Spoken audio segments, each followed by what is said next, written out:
of the Ramsey County Commission order. Please stand for the pledge of allegiance.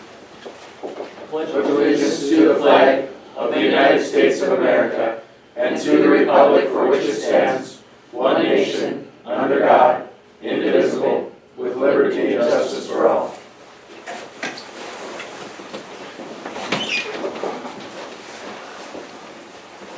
Start with approval of the minutes from the previous meeting. We have a motion to approve. Second. We have a second. Any additions or corrections? Seeing none, all in favor, vote by saying aye. Aye. Opposed, same sign. Motion carries and the minutes are approved. Rob, thank you for being here. Yes, I've got a few things that I'm going to address to the commission here this evening. The first thing is a couple weeks ago I addressed the city commission on this topic as well. We've started to see an increase in the use of the law enforcement center lobby in courtroom for individuals who may not have a place to go during the winter months, during daytime hours, typically on weekends and some evenings. We've had 5 separate incidents where we've had individuals staying in the lobby of the law enforcement center. One incident led to an individual where they were found later in our bathroom naked and unconscious because they've been using drugs. That individual did end up getting arrested and brought into the correctional facility. We've also had some other incidents where we've had individuals overnight that have been sleeping in our lobby because they have nowhere else to go. We're probably not appropriate for the shelter because they've been drinking, but yet not to the point where they belong in detox. It's a concern for us, obviously, at the law enforcement center because there is no supervision of these individuals while they're in the lobby of the law enforcement center, and we often don't know who they are or what their situation is. Not all of them are to that extreme, though. We have had a couple of different situations where there was a father and his child who were involved in an accident where they rolled their vehicle and then they ended up waiting in our lobby till a ride from Duluth could come and get them. But that's like 4 hours, and we just don't have any facilities for them to really be doing anything within the facility. During the winter, of course, we're not going to kick anyone out because it's the weather's not always friendly to the environment that people are going to die. We've seen that historically. We've had an incident with that here within the last year or so. In talking with Ed, he had asked to see about coming up with a number. I think the shelter is the place that has the facilities to help us out with these types of situations. But I also recognize the fact that they don't have, they're solely operated by volunteers. And the volunteers don't have training to deal with some of the population that I'm talking about. They may not be suited for corrections or for going to the jail, but yet they're not, to be in an environment where the volunteers don't know how to deal with someone who may be drinking or maybe under the influence of drugs, or even how to recognize those types of situations. The county or the city commission discussed possibly paying a pretty substantial hourly wage to somebody to come in and supervise. I think from the law enforcement community, we would find people that would be interested in potentially filling that need on a volunteer basis as long as they're paid for it.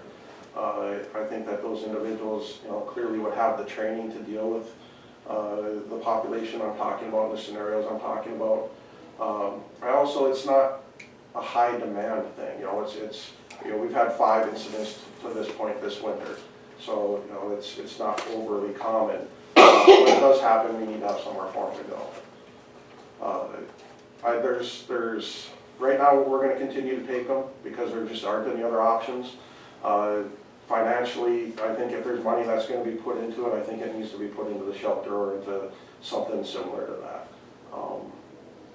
There's other options that we'd like to explore too. I had a conversation with one of the individuals off the Hope Center board, and they'd like to see the hospital get involved and maybe some of the intoxicated individuals staying at the hospital. But in the conversations I've had with the hospital, they're not staffed and they're not looking to take on that responsibility either. So looking to primarily raise awareness. I don't know if anything's going to happen quickly.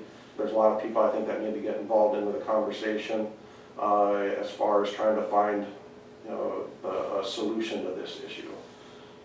And it ties into the next thing I'm going to talk about, which is the stepping up and the justice reinvestment But that's more the long-term thing that we're looking at versus this being a very short-term, you're looking at maybe 8 hours is all, at the high end of things. But again, it's not a situation that's we're suited to handle with the law enforcement center, and we just need to be aware of that and trying to find alternatives. So if there's anything else about that, or if Rhonda wants to add anything, because I know she's been a part of it, being she's also on the shelter board, so they were at the shelter board was at the commission meeting because I invited them because I really feel they needed to be a part of the conversation. And now I'm aware that the Hope Center board needs to be a part of the conversation. There's a lot more people that need to, because there's a lot of questions and misinformation out there as far as what I'm really looking to try and do. Or trying, the population I'm trying to serve. We wouldn't need somebody on the shelter board all the time for this particular. No, this is going to be, the times where you have someone who might be under the influence, where they have been drinking, but yet aren't suited to be in jail. But yet they need somewhere to go where they can lay down, they can sleep, or they can take a shower, but yet be monitored. I had, and I don't know if I showed you the pictures or not, but I come into work the one morning and I have one person sleeping under our water cooler in the lobby and another one sleeping next to the candy machine. The gal that works the sheriff's office isn't even open her door because she doesn't know who they are. So then, we end up waking them up and asking them to leave. I think we talked about how many beds were probably open at the shelter. I think we had like 6, is that? 6, I think they have 6 male beds and then 4 to 6 in the women's and children's room that they have. There's actually a potential for 8 males, Yeah. so there's definitely room. And the mayor did offer up to $3,000 to pay the person to sit with these folks from a law enforcement person that would volunteer to do that. So it sounded like he was willing to put some money into the. Right. We would just need a place. We would need a place, and then we would need to, and there's going to be a little bit of issues with that. There's a lot of reservations about having that type of population in the shelter, just in that area downtown. And since the last meeting that I've, the communications that I've been a part of and that I've heard, the Hope Center's got some questions that they'd like to have answered before they would agree to anything happening down there. And I don't know that the Hope Center, I'm not trying to start an argument, but the lease is pretty clear. There's nothing that disallows someone that's been drinking. I mean, it's pretty obvious. People are drinking that come into the Hope Center. I mean, it's just kind of an interesting conversation to have. And there's like, downtown is filled with bars of people who leave there and have been drinking, probably the same amount that we're talking about housing. So it's really a non-issue from the shelter board's perspective. 5 people or 10 people a year that are supervised by a law enforcement person, it's really a non-issue. And so this isn't something that would be somebody there every night, somebody. No, this is more for those emergent, short term. They just need somewhere to go until, the weather clears up. Or, because we've had incidents where the previous year, where we knew a storm was coming into the weekend and we had people in the shelter and they had nowhere to go, so we made our own storm come to the LEC during the day. But, it's going to be for those types of individuals. I was at the city meeting where this was discussed, and I was under the impression that the mayor was considering this kind of like a temporary patch until the end of this cold cycle, and then we could find a more permanent solution with respect to paying someone on an ad hoc basis. Right. And I just wanted to confirm that that was the correct understanding of the discussion that I had heard. I know I left I think part of the way through that conversation. I just wanted to see if it got any further. And then the next question that I had was, I don't recollect when the mayor and the police chief were discussing paying someone to come in, was that only if the Devils Lake Police Department brought them in, or is that if Ramsey County Sheriff's Department brought them in as well? Yeah, it would be, because anybody that would come in, like the one with the accident, Highway Patrol brought them in. So it's anyone that's going to be in the area where they're just bringing them into that type of situation. That wouldn't be restricted just to the city. Okay, and I didn't know if I missed that or if he was talking about. Right, and maybe maybe I'm not absolutely correct. Maybe that was his intention, but that's not the way it was he kind of nuanced that, oh, that highway patrol person would be the county, like maybe the county would pay that or Right. something. And that was kind of, I don't know if you. So, yeah, and I'm just trying to understand what the city, you know, was trying to accomplish with their hot fix for the situation, I guess. And to see if there's some way that the county can complement that strategy or improve upon it or, you know, work alongside of it. No, and that's what I think, and that's one of the reasons I wanted to come and present to this board too, because I think that is, you know, that it's gotta be something that both are involved in. Because it's gonna, we're gonna definitely have the situations where the county's gonna be involved, whether it's the sheriff's office, highway patrol, or whomever. So are you, for this temporary hot fix, are you looking at still having them at the LEC and then having some sort of supervision there? Is that? Yeah, right now, we're not doing, they're still coming to the, we haven't had a situation since I brought this up. But Okay. right now, if there were to be one, they would be coming to the LEC unsupervised, just because we don't have anything in place. And, you know, I think the shelter and the Hope Center would still need to iron out a few things before that could become a legitimate option, as well as making sure that we have the trained staff on hand. You know, whether it's gonna be through law enforcement community providing those trained individuals, or if some of the money that maybe the county or the city put in goes towards training individuals for the shelter. You think there's people out there that will do this, you know, supervising? Yeah. You think there are people there to hire? It's, You know, list? especially if you're offering to pay them. Yeah. You know, I think that's a big key. Well, it seems like such a random occurrence that you're gonna have to have that special person on standby or, you know, calling list or a group of them, you know, because Well, I'm all sure of a there's, sudden, you know, Yeah, because you can't predict it. you know, I'm sure there's deputies besides, you know, the city police force that, And, you know, we have correctional officers, I know, Correctional reentry officers that would do it. yeah. Sure, well, I mean, if you're paying them $30 an hour, I'm sure they can, some of them can find the time to do it, Mhm. so. And we're kind of looking at a time frame from like 10 at night till 7 in the morning or something? Well, or- no, it's gonna be pretty wide open, you know, because if it's someone that's been drinking in the evenings, you know, they're still gonna need to be available then, as well as during the day shift on holidays and weekends. You know, typically, during the weekday, there's businesses and stuff that they can go to, but when you run into holidays and weekends, a lot of those are closed. And it has to be an on-call basis? Yep. Makes sense. We can get a list of people that would be. Yeah, I think we could get a decent list of people together. We really can't move forward with putting a list together unless we have money committed to this program, is that correct? Well, yeah, as far as to have them supervised. Did the city finalize any kind of a discussion? They just sort of discussed it, you know, in the ether. They never actually finalized anything. And we're thinking about putting what into the program, money-wise? They're talking about $3,000. They're talking $3,000 to $4,000. But I don't foresee that many people coming in out of the county. You know, I think the most would come from within city limits, don't you? Well, it's possible. I mean, it would make sense to me to divide up the cost with the city depending on whether or not the person that was brought in within city limits or within the county. You know, that would make sense. But I don't know.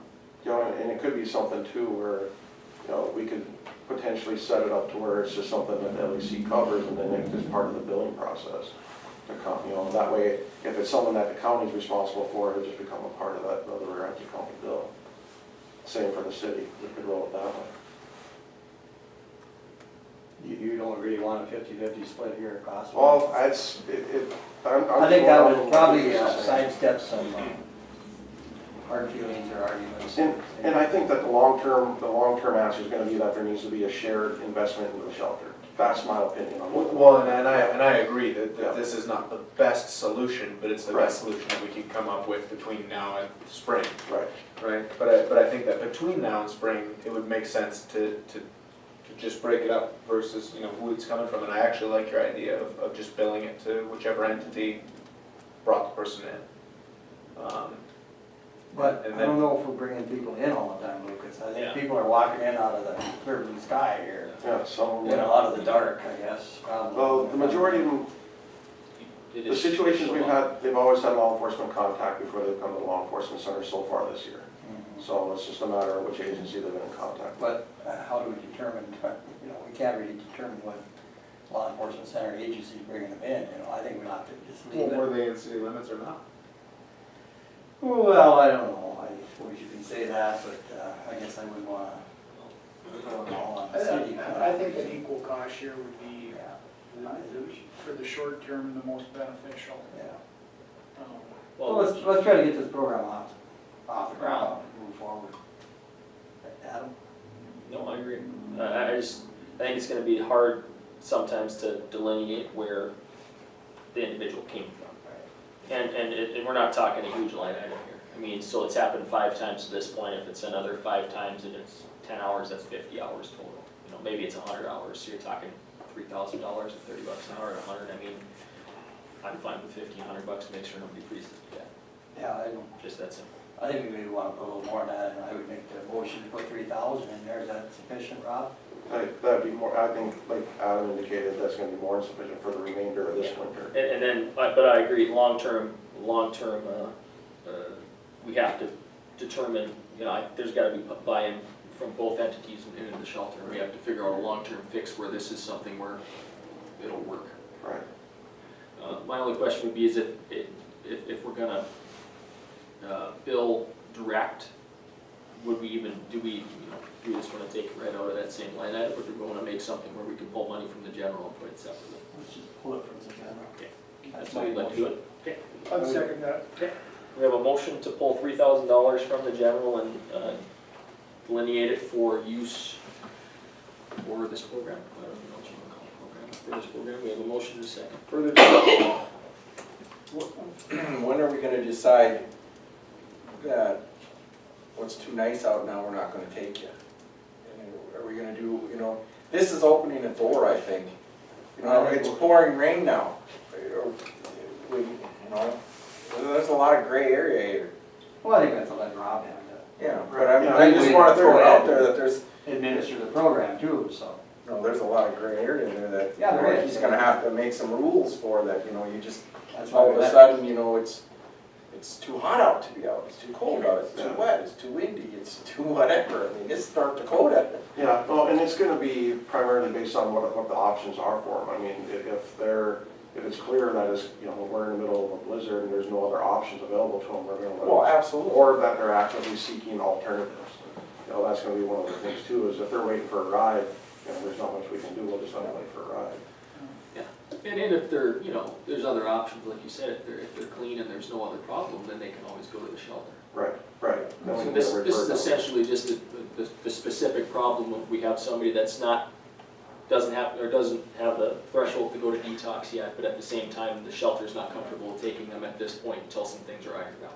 Right, And it's a very temporary situation. yeah. Okay? Further discussion? Well, because the city hasn't approved their 3,000, are you going to approach them again Yes. and ask them to match? Because I've seen more than one situation where the county's picked up some slack and the city went, great, thanks. I will approach them again.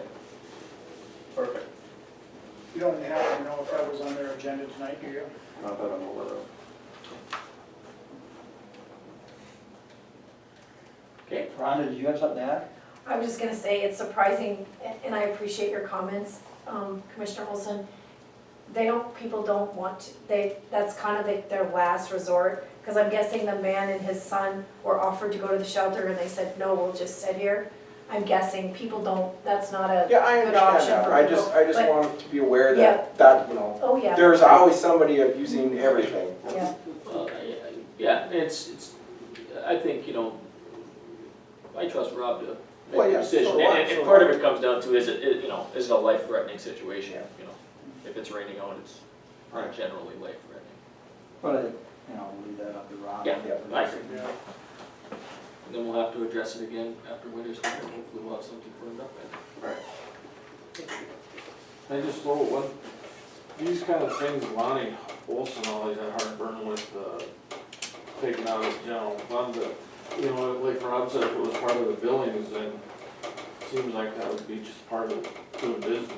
Well, But see, that's just a heads up. that makes more sense to me too, but It's a short-term fix, hopefully we can get something over the shelter down the road, we can put it into the budget. Yeah, And- at a later date. Yeah, and I guess my opinion would be, we could ask Carrie for her opinion on it, but we're essentially stepping up and saying, we're gonna help out this program. And if we have to change how we bill it out later, we can do it at that point, once we get an opinion on it. We're just basically committing that this is something we wanna get done. We got nothing against Nathan, but we don't have our Yeah, handy pushers over there, so. and that's fine, we'll figure it out, we can always adjust it accordingly at the next meeting, if we just do it. Okay, further discussion on the motion? Seeing none, I'll ask for a roll call. Fred? I, Olson? Alright. Wakefield? Aye. Brown? Aye. Michael? Aye. Motion carries. All right, I'll give you an update on, the next thing I have on the agenda is the Justice Reinvestment Through Recovery and Stepping Up Initiative. I approached this commission a number of months ago in regards to the Stepping Up Initiative, and it's kind of transformed quite a bit.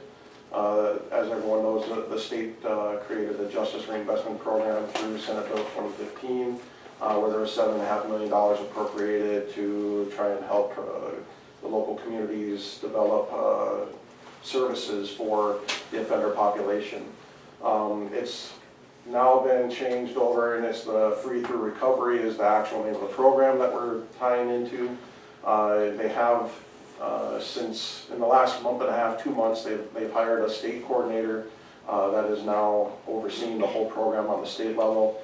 She has actually attended one of our meetings in person and been on the phone at all meetings since.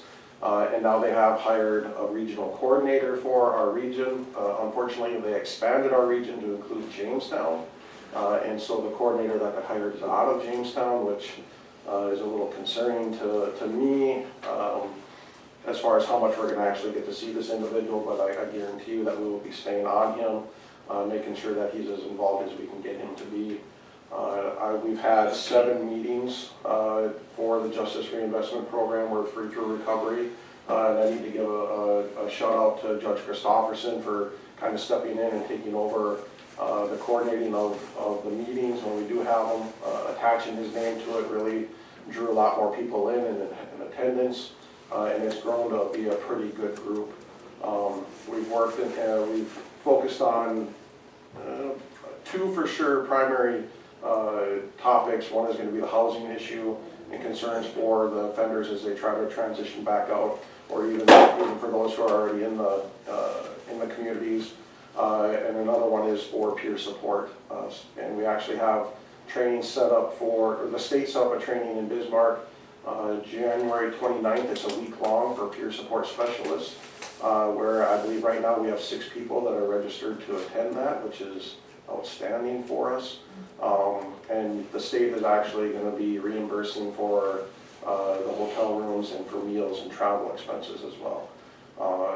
And so we're excited about that.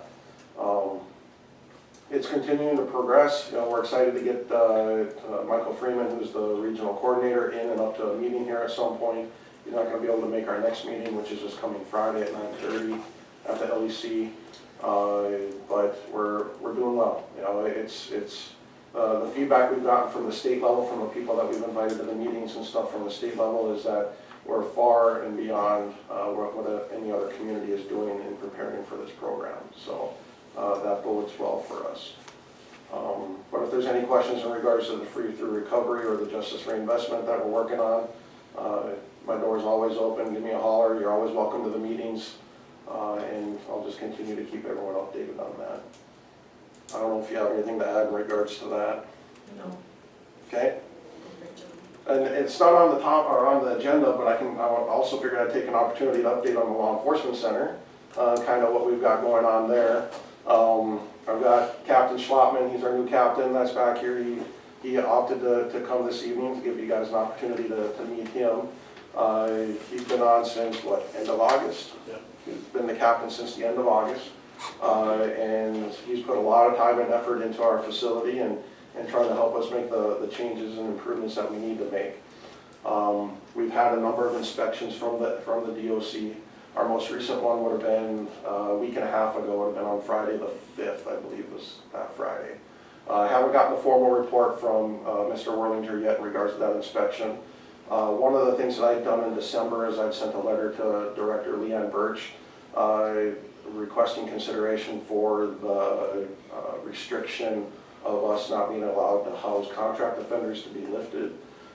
In talking with Mr. Worminger on the 5th, he indicated that his recommendation at this point would be not allowed, to not allow us to have that restriction lifted, just because of some of the facility things that we're still continuing to work on as far as improvements, as well as with just staffing and getting the staffing knowledge and their experience up to speed.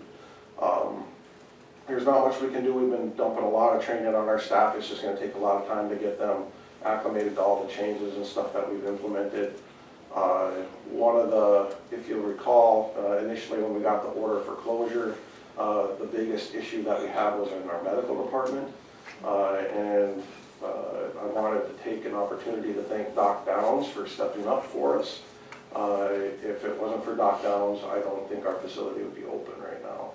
The amount of work and stuff that she has put into the facility is, you just couldn't even imagine the changes that have happened in our medical department. All that credit goes to her. And she didn't have to step up and step into that spot. She knew the mess we were in. So I wanted to take an opportunity to show my appreciation for that as well. Did you want to add anything in regards to medical? No, I mean, I didn't do it by myself. We've got a lot of help and a lot of guidance. Mr. Whirlinger has been very helpful. Every time he comes, we learn something. And his guidance has been very important to us. And, I did it for Rob, and I did it for the community. And we can't lose the jail. I mean, it's just, you can't lose the jail. And it was overwhelming, the idea of it. It was a challenge. I think the first part of it's done. That's just basically getting stuff cleaned up like it should be. Now going forward, now we have to start more focusing on paperwork, policies, things like that. But little by little. But we've done a lot since we've been there. It's been interesting.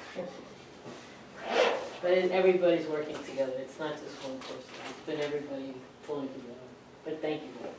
And I'll expand on that a little bit as far as with Mr. Worminger. The first couple of times we saw him, it was pretty definitive. He was coming in and he was dropping the hammer. And it's not that we didn't deserve to have the hammer dropped on us, because we did.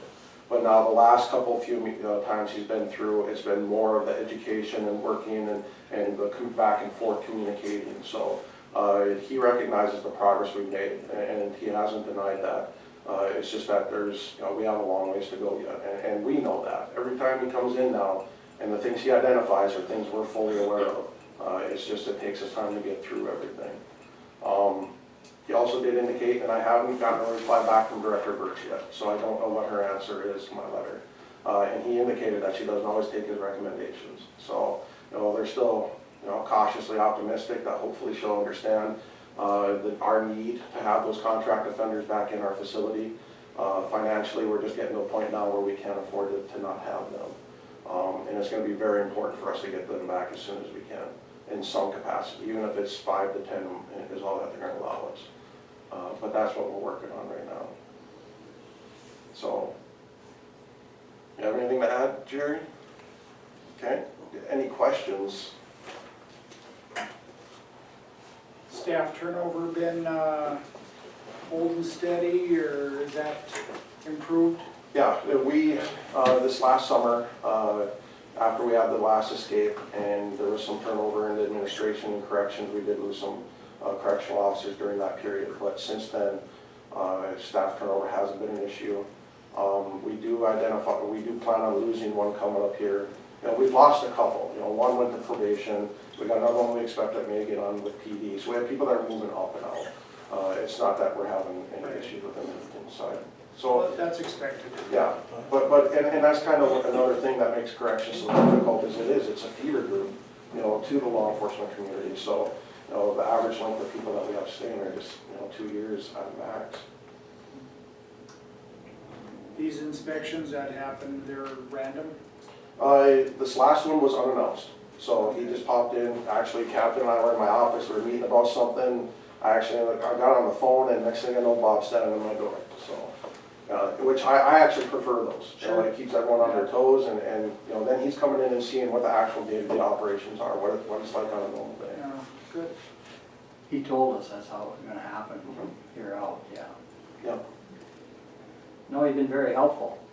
He's showed the staff, and the last time he was there, he taught the staff, they commented to me about that. You know, try to do this better, or do it different, or do it this way.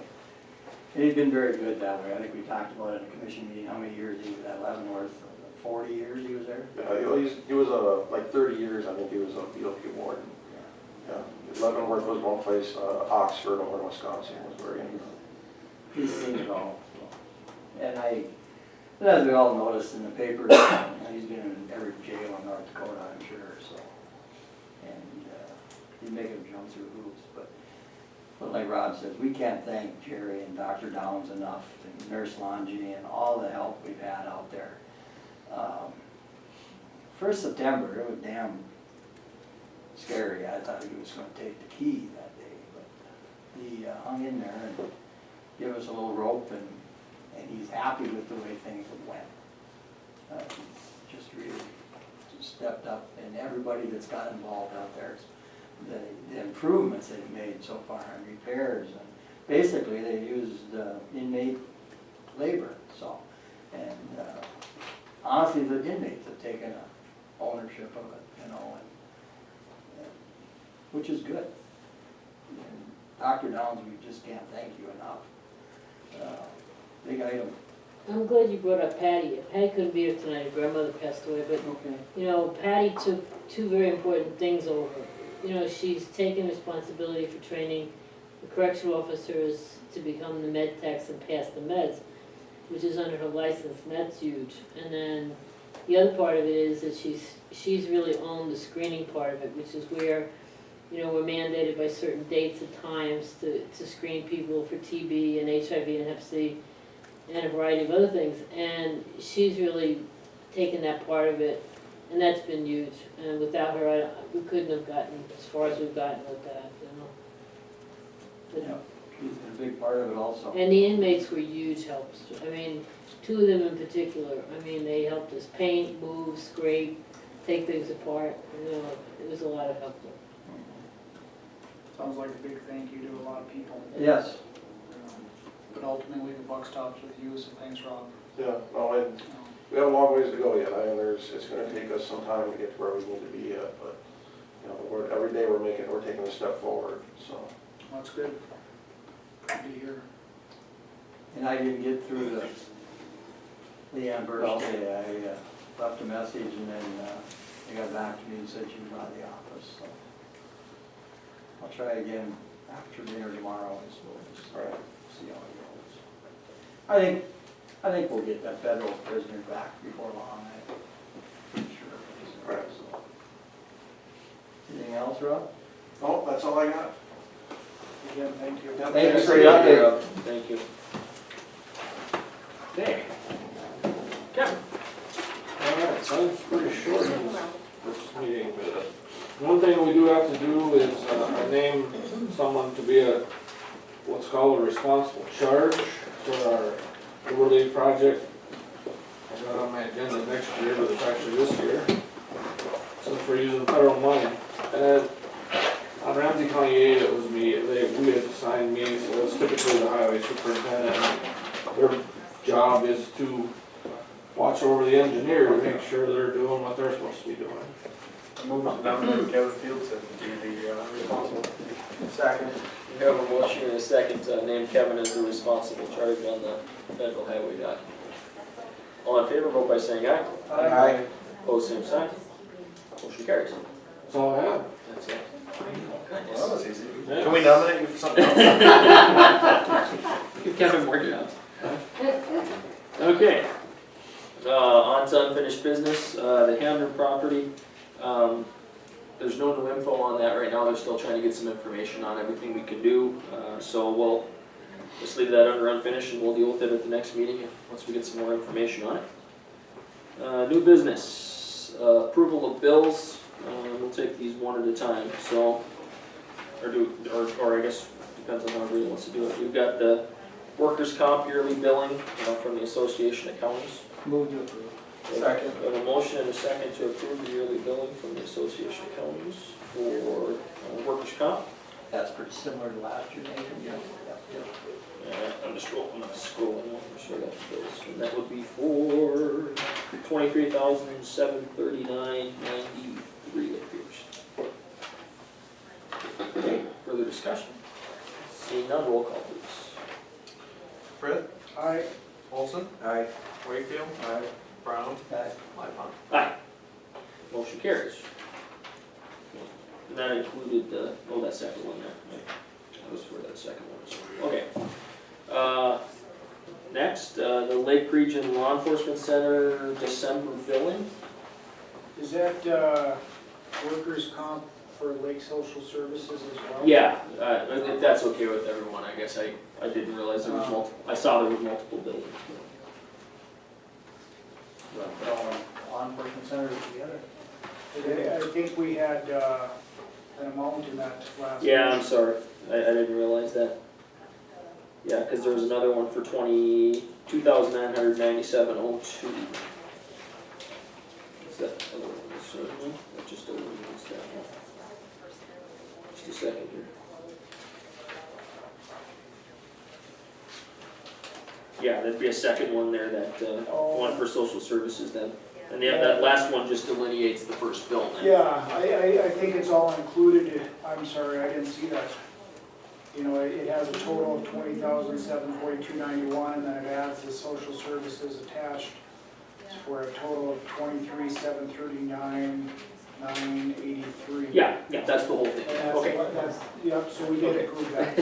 Yeah. I'm sorry. No, that's fine, thank you for questioning, because I looked at it too and I kind of was confused, because it's 3 sheets of paper and only one bill. Okay, on to the Law Enforcement Center, December billing, do we want to handle that and the mill levy separate or just together? Does it matter? You have the entry on there too. Yeah, I mean, I guess it depends on. I think we put them all together. Okay. So, we're going to do, the Law Enforcement Center bill was $81,399.84. First quarter mill, or not first quarter, the mill levy for 2018 is $56,465.39. And then the reentry center was $6,930. Motion to approve. Motion to approve, and a second to approve those 3 bills. Further discussion? Seeing none, roll call please. Olson, Aye. Frith, Aye. Brown, Aye. Wakefield, Lightfoot. Aye. Motion carries.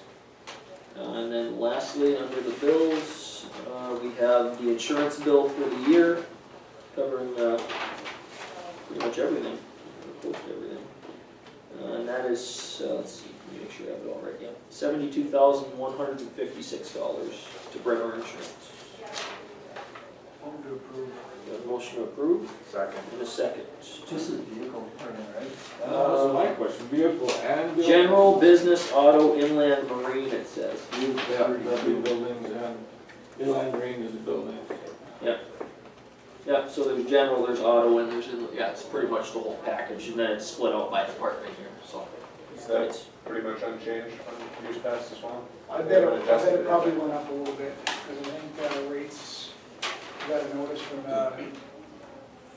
Ender that it was going, rates were going up, whether it went up for this year or it's gonna be going up next year, but they had a lot of claims, so it was gonna, they sent out a notice that it was gonna go up, so I'm not sure if this is different from last year, or my guess is probably. Let's see. Here we go. Yeah, it's different from last year. If you look at the 2 different sheets, the one is actually from 2018, the $72,156, and then that next sheet is actually from 1/1/2017. So that was the bill from last year, just for comparison's sake, and that was $68,655. So we're up about $3,000 and change. Move to approve. We had a motion in a second already. We're in discussion. I'm in my own world over here. No, that's okay. Okay, further discussion. Seeing none, roll call please. Olson, Aye. Frith, Aye. Wakefield, Brown, Aye. Lightfoot. Motion carries. Okay. approving pledge of securities, and this is the one motion that we didn't do at the first meeting because we had to wait to get the numbers right. I'll just read it so that we have it. The motion would be to approve the securities pledged as assets to secure the repayment of public deposits with Bremer Bank at $5.5 million, Ramsey National Bank and Trust at $5,758,767.76, and Western State Bank at $10,919,313.90, all of Devils Lake. Move to approve. Second. We have a motion and a second to approve those figures, and the pledge of securities. Further discussion? All in favor, vote by saying aye. Aye. Pose same sign. Motion carries. Okay. Next, approval of a homestead credit abatement. Move to approve. Second. We have a motion to approve the homestead credit in a second. Further discussion? Seeing none, all in favor, vote by saying aye. Aye. Pose same sign. Motion carries. Okay, visitors and delegations. No one's here. Okay, announcements.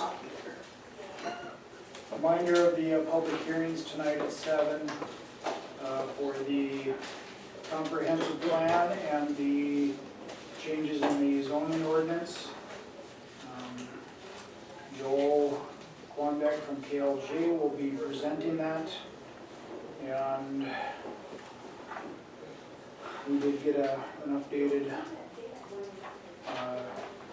draft, I guess you would, of the comprehensive plan, and then he's got some, we've got some changes to work out and on the zoning ordinances, but I think those are, you need one follows the other kind of thing, so.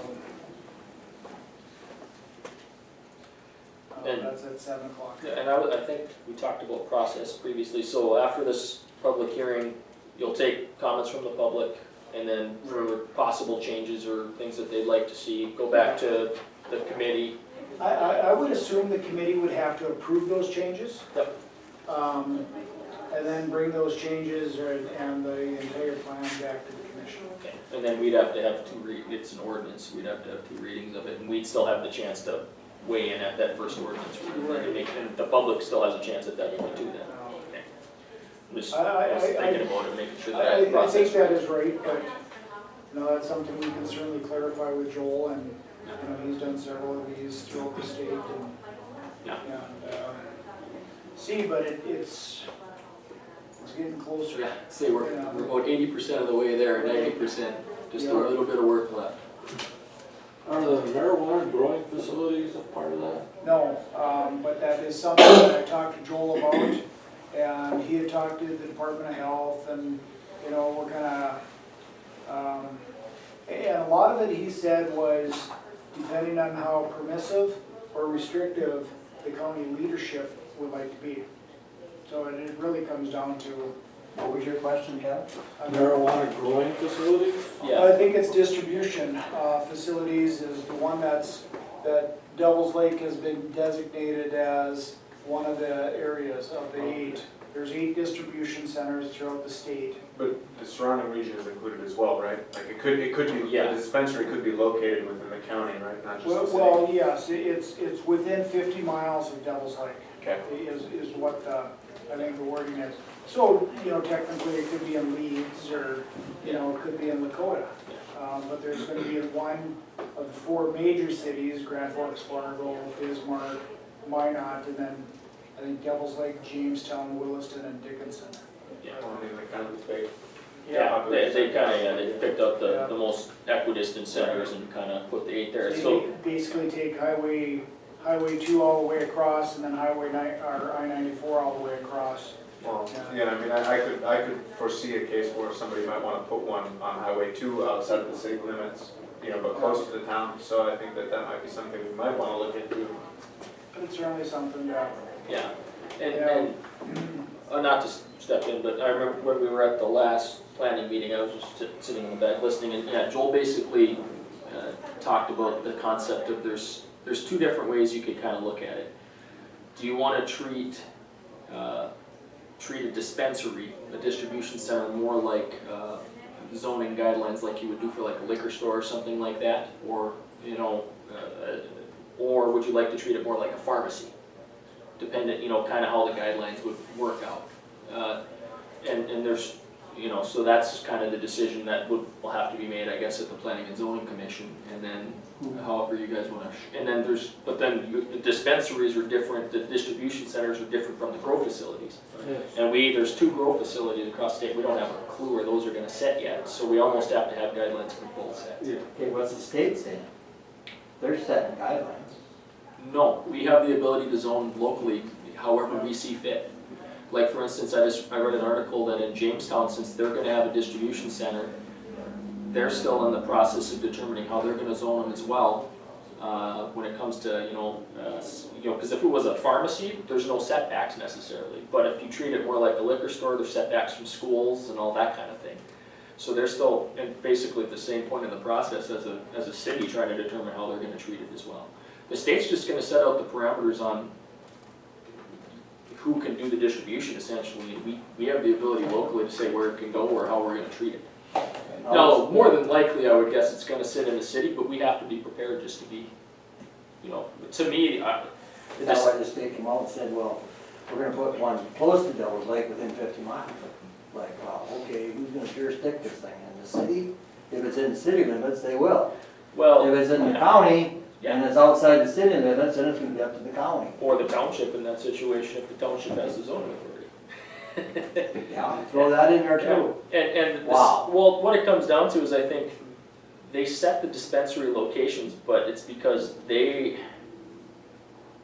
there's an earnest money upfront situation where they're going to pick who runs the dispensaries. You have to have Whoever runs it, they gotta put money up front. $5,000 up front, non-refundable. Not a large amount of money then. No, but still, it's gonna kind of weed out the people that are actually, really serious and who aren't, essentially, to be a dispensary, I think is kind of You what really it think so? is, to a point. But regardless, yeah, I mean, they're gonna kind of set the guidelines, but locally, we have the ability to kind of set When them they passed all. this law, they didn't have a clue what they were voting for. Not one clue at all. I'm not as concerned about the dispensaries personally as I am about if there was a grow facility Growers. setting here. Because the dispensaries, if you treat them more like a pharmacy, they're gonna be very controlled comparatively. You're gonna have to have not a prescription, but a medical clearance. You're gonna, it's gonna be just like going into your pharmacy to get something.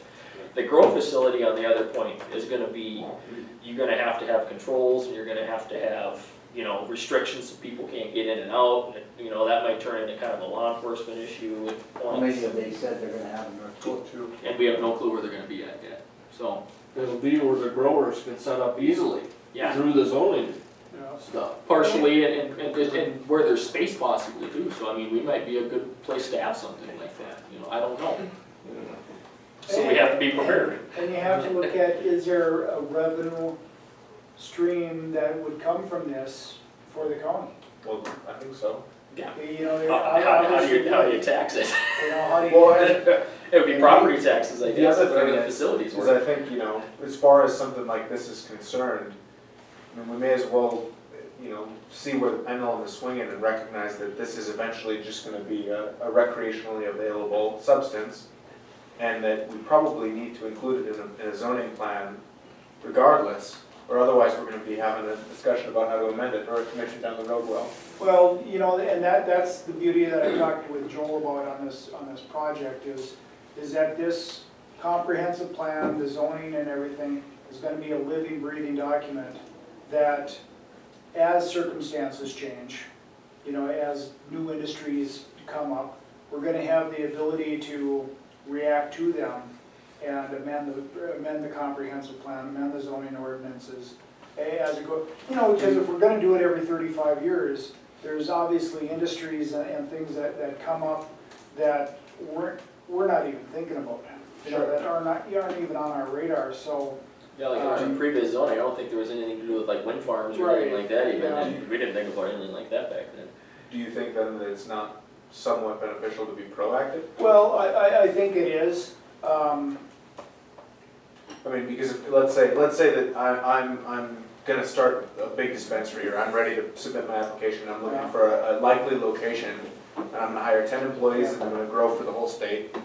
You know, do I care to see where someone might be able to amend a document where it could work for me, or do I see where it's already welcoming? Or if it's, or, you know, depending if we put it in there and become too restrictive on it, you know, then they go ahead and look elsewhere. Right. And so that's what I'm saying, so. Yeah. And, You know, the so- select board, I guess. No, but my biggest problem is that it's still illegal federally. Sure. You know, it'd be great if the federal government would come on and say, okay, these are the parameters for medical marijuana, and doctors could actually write you out a prescription. Then distribution would be easy at your local pharmacy. Well, yeah, I mean, if it was legalized, then, I mean, Yeah. you could cross state lines and everything else. Yeah, I mean, that's, it'd be no different than any other. it's the Interstate Commerce Act Yeah. that stops it from, Right. you know, happening outside state borders. So, Anyway, regardless, it's Yeah. something that has to be dealt with. it's gonna make for an It's a long and interesting short bit. discussion. Yeah. But it's one of those documents that, one, we don't wanna make it too restrictive, we don't wanna make it too cumbersome, and we don't wanna make it too rigid so it can't be changed. That you have to start from scratch in order to redo it, the whole thing. Right. That there's amendments that you can make along the way, and as businesses and industries change. Sure. You know, as business climate would change, or personal perceptions, or what have you.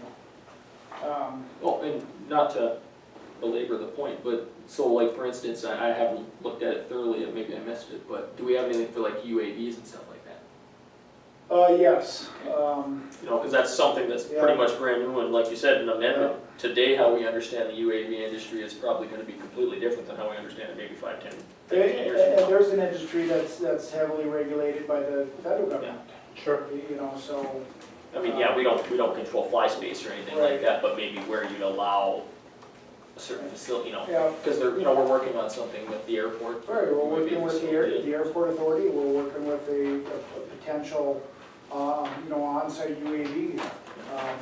Like you said, the feds are very involved, Yes, yeah. which ultimately probably would be. Yeah, that and the airport's gonna fall under the zoning of the city Yeah. since it's extraterritorial, but it never hurts to be prepared. Yeah, yeah, I could really see having a home rule charter would be very beneficial yeah, to the zoning and planning ordinance.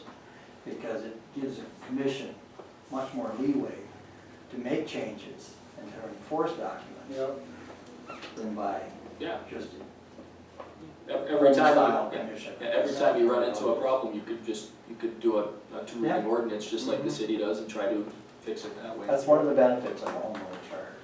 Yeah, so, Yeah. so 7 o'clock, we'll be downstairs and everybody's invited to attend, and hopefully we get a few people off the street. Okay. I think that rolls into home rule announcements. We're gonna have 2 general informational sessions that are open to the public on Tuesday the 23rd and Thursday the 25th, both of which will be happening in the meeting room adjacent to Dunn Brothers in the plaza. These meetings, the first one, the one on Tuesday is at 5:30, and the one on Thursday is at 7 o'clock, so I hope you can attend one or the other. I think Adam will be leading the one on Thursday, and I'll be leading the one on Tuesday, is that right? I guess so. Sounds good to me. Yeah. We'll see if anybody gets anything out of it, I guess. And the thing that I want to stress is that there is not currently a drafted document about, for Ramsey County's potential home rule charter. The home rule committee has voted in favor of drafting one, after looking at the evidence and talking and listening to what some of the people around the state were saying and reading other charters. We felt that there was enough value to be gained out of one that we wanted to at least draft something and bring it before the commission. So that'll be good, but this right now is really to try to help explain to the public and get some awareness out there about what a home rule charter could be. Because I think that the reason that no members of the public, a couple of members from the courthouse have been in, but no members of the public have been in to sit in on a home rule charter committee meeting. And I think that that's a shame because it could significantly change the way that business is done in Ramsey County and the way that we conduct ourselves. So I want to make sure that people have an understanding. And then, on top of that, I think that if you want the community to be excited about something and want to adopt it, you're going to need to make sure that they understand what it could do for them in the long term. So it's open to the public. We're going to have coffee and cookies, right? Something like that. I don't know about the cookies, but there'll be coffee. I'm hoping there's cookies. Well, maybe I'll splurge and make sure the cookies are provided. I might need a sugar pick-me-up myself. So yeah, so that'll be open to the public. The other thing is the assistant director, who was the former acting director of the library, has let everyone know, let the library board know that she's resigning her position to take a job at the middle school. Which is unfortunate because we just got to a full staff and now we're understaffed again. But it's an ongoing endeavor. And I don't think I'm aware of anything else. That's about it for me. Okay. Anybody else have an announcement? I just have one, everyone is, it's open to the public on Friday, Thursday, the 18th. This Thursday at 11:30 at Dunn Brothers at the meeting room, next to Dunn Brothers, I should say, in the plaza. We're going to have the final report from Paul Lucy on the overview that he did, strategic planning on Forward Devils Lake. And we'll kind of start the process at that point, I suppose. I don't know how in-depth we'll get other than just kind of learning what he's got, what he's kind of seen as an overview and kind of critiques and points and things like that, and then we'll start the discussion on what the vision is for Forward Devils Lake going forward. Did Renard Loan an RSVP on that? Yes, just simply, I think it's gonna be numbers, just so they got head count for, I don't know if there's gonna be, since it's at 11:30, I'm guessing, I didn't look too closely if there's gonna be lunch for the members of Forward Devils Lake or what, but just so we had a head count. So if any of you are interested in attending, don't hesitate to contact Renard and just tell them so that they. What did you say? Thursday, This this Thursday at 11:30, and I just checked the time before the meeting, so I'm pretty sure I got that right. And I'll have the report then? Yep, Paul will be here, and he'll kind of give us an overview. The previous meeting, he just talked about kind of the results from the interviews that he did, and now he's gonna kind of have, I don't know if you want to call it an action plan, so to speak, but more a structured concept on how we can start the discussion going forward on how we think we want the organization to be structured and function. And I think pretty much at this point in time, anything's on the table to a point in terms of structure of the organization, how many people we employ, the function, what our goals are, strategic vision. I think, not to speak out of point, but we've kind of, at least since I've been on, we really haven't had any specific structure or strategic vision of this is what we're shooting for. It's more like, we're just trying to make contacts type of thing. And we've had the discussion a little bit, maybe we should have a vision of this is what we're shooting for, and this is our appreciable goal, and let's try to hit that type of thing. So it's going to be a discussion that's going to take, it's going to be more than one meeting, to kind of determine how we want the organization to go forward. Do you think Paul's gonna have some type of ideas on what type of structure the board should follow? I honestly don't know. I don't know if he's gonna have a specific recommendation or just, here's ideas for how I think you could move forward, multiple ideas. I don't think he's gonna downright tell us this is what you should do, because that's gotta be hashed out amongst, the county and the city and the board. But I think he's gonna give us some insight into what his thought process is and say, these are some of your options or else you could do it type of thing. So. I was gonna say, he's probably gonna take, go ahead. Oh no, I have one more announcement, so you better finish. No, he honestly thinks it's gonna take more than one meeting. Well, I don't know if Paul necessarily thinks that. I think that. I think it's gonna be a process, because if we start talking about just essentially how is the organization operating, and it might take a while just to determine if we think, and you sat through the process and when we talked about main goals, what do we want this organization to accomplish? Well, when you interview 24 people that have a vested interest in the organization, you come up with a list of about 9 or 10 different bullet points where everybody thinks that's really important. And when you've got one executive director, accomplishing 10 bullet points is a strategic vision is essentially impossible. I mean, you're just throwing out flyers all the time. So are we going to, I mean, that's part of the overarching discussion of, does the organization say, these are the 3 things we're not gonna say we're not gonna talk to people, obviously, but these are the 3 things we're trying to accomplish right now. And then next year, maybe, once we've accomplished something, we move to 3 more things. Or are we just gonna, or are we gonna structure up and maybe put on staff? I don't know. I honestly don't know what the answer's gonna be, but that's what the discussion, I think, is gonna encompass. At least in my mind. Maybe I'm completely wrong and it's just gonna be this is how we're gonna do it and we will go. I don't know. No, I don't think so. But there's a lot of good minds in the room, and I think it's gonna lead to a really good discussion on how the organization is gonna be structured and function going forward. I think they need to be structured so the commissions, not only the county, but the city also, can agree on how it should be structured. Yeah. So I believe the county commission and the city commission should all have a say eventually down the road. Like you say, it's gonna take a number of meetings to come to a conclusion on how it should move forward. Yeah. I don't think anybody's been happy on how it went Well, yeah, the not to your point, last that's for period sure. of time, you know. Yeah. Is this one of those meetings where 2 or more of us go, then we have to post it as a meeting, or is it? Well, it's Which is fine. posted. It's open to the public It's already anyway. posted as a public Right. meeting. I don't know if we'd have to post it because we're not gonna be making So we any don't have to decisions there. coordinate who's gonna be there and who's not?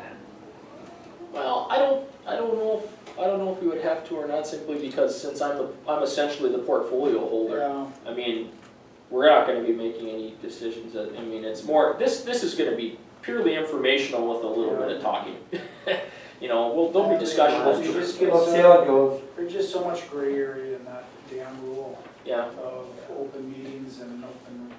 Well, and that's the thing, is we could post it, but, just like everything else, I mean, there might be intent for 3 of us to go, but Right. something happens in the meantime, but it's always better to be safe. I mean, I'm just announcing it so everybody knows, and, Yeah. you know, Well, like you said, it's a public meeting, it's already been posted as a public meeting, and it's in a public place, so. yeah, nobody's trying to hide anything. Like you say, we're not gonna converse there, Well, you know. Yeah. Sure, it's over with, we'll all go our separate ways and see you next time. The only thing I'm gonna decide there is where to have lunch after, so, Charas, yeah, there you go, that'll be a good one.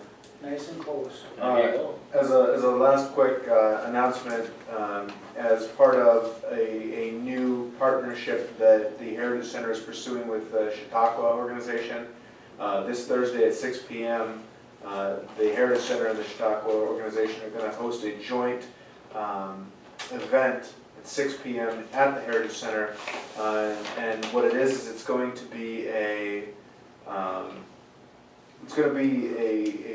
couple of storytellers, we think 3 or 4, we're not sure. It should last about an hour.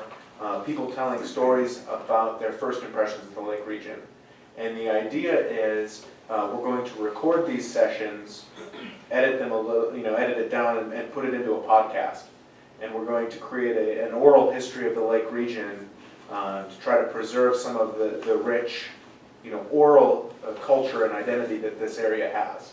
And that was something that the Chautauqua organization and the Heritage Center felt that there would be a lot of value to be obtained for both organizations, and it wouldn't cost anything, and I think could end up being a really successful thing. So if you're interested in some stories, we're gonna have some beer there. We're gonna have some homemade baked goods as well, and hopefully some good stories. Like I said, the topic, and the topic will change. We're going to intend to have it every 3rd Thursday of the month. The topic will change each month, and this month it's going to be first impressions of the lake region. And who are your speakers or presenters, or just anybody from the audience, or? So we're gonna have selected speakers, but going forward, as we come up with topics, I'm hoping that we generate enough interest that people will reach out to us and want to tell a story. Nice. The idea would be to have someone come up and speak for 10 to 12 minutes. The model that I had in my head when I presented the idea was that we model it after the Moth podcast, and I'm not sure that you've Yep. heard of that. But generally, they tell stories on the topic. And I've found that amazingly interesting, and I think that it would be great to have here. It's such a great idea because we do have such a rich history, and, you know, every time I open up the paper to the obituary section, I see we lose a little bit of it every day. Right, and I don't think that there's the culture of passing down oral traditions Right. anymore. And so if we can find a way to retain those, I think it'll be of great benefit Yeah, to cool idea. the community. And we asked Mike Connor to be one of them, he can't make it, but I'm hoping he'll make it for a future one. Well, I bet he would, because, you know, his memory and history recollection of the Lake region is, you know, astonishing. Yeah. You know, and there's others within the community that, you know, you just, once they start talking, you just sit back and let them. Yeah. One of those kind of things, and it's really cool. You know, and I've had people like that in my office, you know, come in and talk about water. And unfortunately, some of those people have passed on without an opportunity like that. But that would be, it's a great idea. Yeah, that was gonna be my mention. I don't know if you're taking topics, but I think a specific water history. I don't know about maybe specific projects or something, because I mean, there's so much knowledge in this region about what's gone on in the past. You And, know? you know, Well, we'll lose it at yeah, some point, unfortunately. and hopefully, you know, if it takes off, it might be that we have it bi-monthly.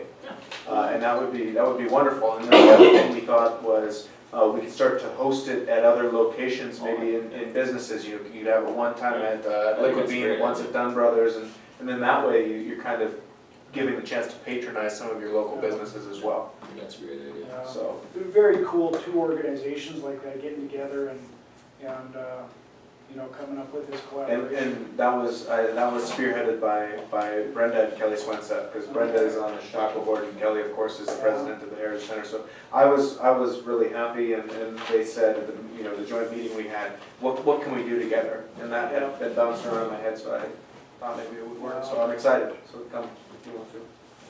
That's it.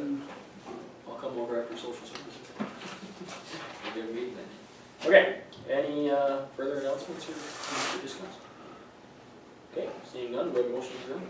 So Motion and a second. We are adjourned.